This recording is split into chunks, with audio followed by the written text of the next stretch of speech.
Hamilton Mayor Fred Eisenberger joins us this morning for a weekly update. Good to see you. Good to see you, Bob. Good to see you on this election day. Now, we're into one of these elections where it's too close to call. Are you confident that a new federal government of any stripe will keep the LRT federal portion of the funding in place? Yeah, we've heard from all the major federal parties, and they've all made a commitment to keeping the funding in place. On the flip side, on the provincial side, all the lead parties, major parties, have also made a commitment. So I think we're good. I'll be much happier when the shovels are in the ground and we're well on our way to construction. But certainly we started that process, and I'm pretty confident it's going to continue. Okay. Now, you personally delivered the council-approved priorities that to all leaders and local candidates. Can you summarize them?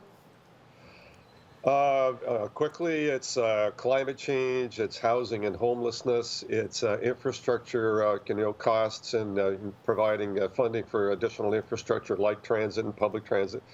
And, obviously getting us through the pandemic and offsetting some of the expenses that municipalities have had to endure as a result of the additional costs and lost revenues that we've experienced. So all of those are key features of what we're asking our federal parties to commit to ensure that we keep our municipalities whole and that we continue to help individuals in our community get through this pandemic and in future recovery.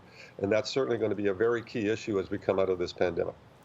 Speaking of the pandemic, actually Hamilton this morning is one of the mentioned hot spots with the most recent case counts, and there's been problems with vaccine uptake. And here we are starting Wednesday, the vaccine certificates on Wednesday. So what will enforcement look like in Hamilton? Well, pretty much the way it's been all the way through. We every time we get new regulations from the province of Ontario, it predominantly lands on the municipality through municipal law enforcement and potentially policing to enforce, and that's what they'll continue to do. And we'll anticipate that businesses and restaurants and banquet facilities and gyms will have what they used to have, which was someone at the door to take the verification.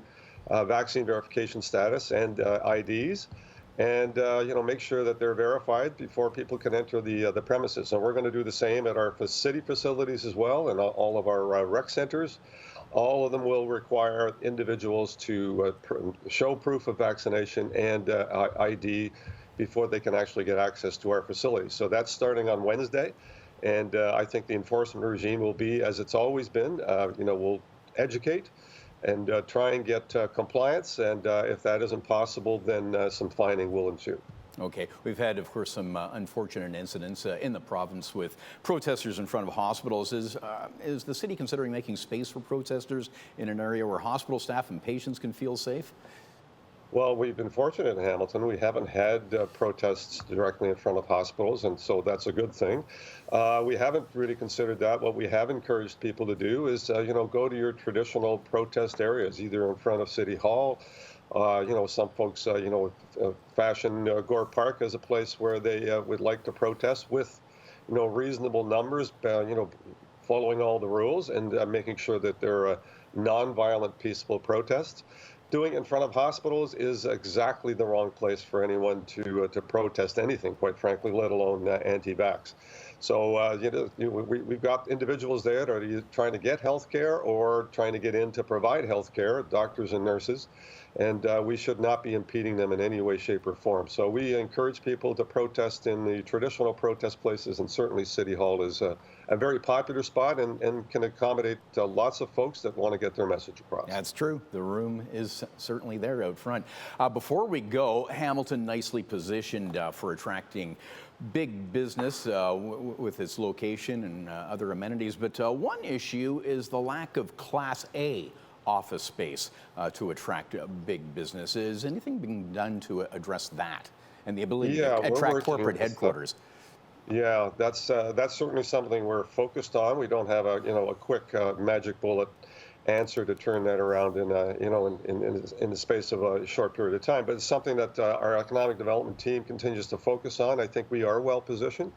There seems to be a bit of an exodus out of Toronto for some of those large headquarters that are looking for more agreeable, less complicated, more user-friendly locations to migrate to, and certainly we're positioning ourselves to take advantage of that.